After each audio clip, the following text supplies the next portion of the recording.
23 तारीख बृहस्पतिवार का अवसर, सप्तमी तिथि इस दिन विद्यमान है। गंगा सप्तमी का सुंदर योग बना हुआ है और ग्रह परिवर्तन कर कर कहीं ना कहीं आपके लिए पॉजिटिव रहेंगे, चीज़ें अच्छे रिजल्ट देने के योग बनाते दिखाई दे रहे हैं। बस शाम को एक बात ध्यान रखें कि बेकार के लोगों के चक्कर में ना फंसें।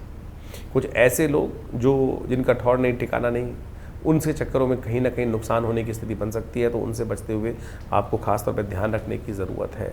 इस समय इस बात का विशेष तौर पर ध्यान रखा जाए कि जो नए लोग हैं उनसे बचते हुए कार्य करें, पुराने लोगों के साथ जुड़े रहेंगे तो कहीं ना कहीं अच्छा रहेगा। मंगल इस दिन रेवती नक्षत्र में प्रवेश करेंगे और रेवती नक्षत्र में प्रवेश करने के कारण से बुध के साथ संयुक्त हो जाने के कारण से थोड़ा सा कहीं ना कहीं उनका जो नेगेटिव प्रभाव है वो थोड़ा कम स्थिति में रहेगा।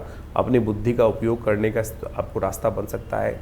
लोगों से इन्फ्लुएंस बहुत जल्दी होते दिखाई दे रहे हैं, इसलिए लोगों की बातों में ना आए। बेकार के लोगों के चक्कर में जो खराब टाइम करने वाले लोग हैं, आमतौर पे लोग शाम को क्लबों में जाके बैठ जाते हैं और वहाँ कहीं ना कहीं रोज़ नया करैक्टर मिल जाता है, और ऐसे में इन दिनों जो करैक्टर मिलेंगे वो कहीं ना कहीं आपको परेशान करने के योग बना सकते हैं। इस बात का ध्यान रखिएगा। गंगा सप्तमी है इस दिन। गंगा सप्तमी के दिन कोशिशें करें अपने पितरों के निमित्त तर्पण अवश्य करें। गंगा सप्तमी को गंगा का प्राकट्य उत्सव भी माना जाता है। कहा जाता है कि जब भगीरथ महाराज गंगा का पदार्पण कराने के बाद उस गंगा को लेकर चल रहे थे आगे आगे, वो गंगा जी जब लेके चल रहे थे तो रास्ते में एक ऋषि का आश्रम पड़ा।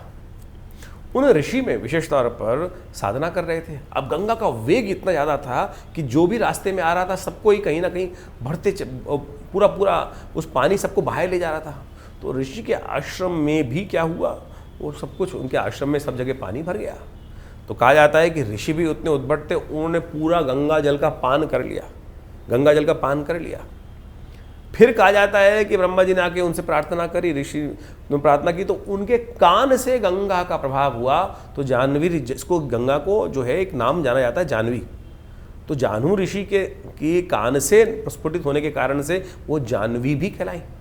तो कहा जाता है कि इस दिन आप गंगा में स्नान कर कर आप अपने बहुत सारे कष्टों को निवृत्त कर सकते हो। एक पितृ समस्या आमतौर पर लोगों को रहती है, किसी व्यक्ति की कुंडली में मंगल की स्थिति खराब हो या कर्म के अनुसार से कई बार स्थिति खराब हो जाती है, तो ऐसे में इस गंगा सप्तमी के दिन, वैशाख के दिन, गंगा सप्तमी के दिन गायत्री का जप यदि कर लिया जाए, गायत्री का जो सही रूप से जप करके अनुष्ठान यदि किया जाए तो कहा जाता है अनेक प्रकार की समस्याओं को ठीक करने के लिए, पितृ ऋण संबंधी समस्याओं को ठीक करने के लिए ये गंगा जल में स्नान कर कर और गायत्री का जप कर कर आप बहुत सारी चीज़ों से निवृत्त हो सकते हो। बहुत सारे ऐसे कष्ट जो पितृ ऋण संबंधी समस्या है उनसे कहीं ना कहीं कष्टों को दूर करने का योग बना सकते हो। एक आपको बहुत अकाट्य प्रयोग बताते हैं।